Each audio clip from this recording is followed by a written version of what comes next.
especially the Gen Z of Chapainababganj, the Gen Z of Rajshahi, তোমরা দেখিয়ে দিয়েছো কিভাবে জালিমকে শায়েস্তা করতে হয়। আল্লাহু আকবার। চোখের ইশারায় কি তাদের কানেক্টিভিটি, কি তাদের বোঝাপড়া। 16-17 বছরে যেটা করা যায় নাই, অল্প কয়েকদিনের ব্যবধানে তাদের ইউনিটি গোটা বাংলাদেশকে উজ্জীবিত করেছে। চিৎকার করে বলেন ঠিক কিনা? আমার প্রিয় ভাইয়েরা, আপনারা দেখেছেন এত বড় প্যান্ডেল সাধারণত হয় না বাংলাদেশে।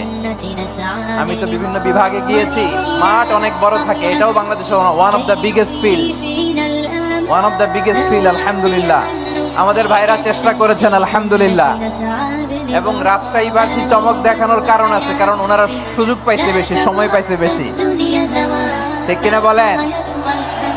ওনারা প্ল্যান করেছে। সব বিভাগ যেটা না করছে আমরা চাঁপাইনবাবগঞ্জ থেকে ওইটা করে দেখাই দেব ইনশাআল্লাহ।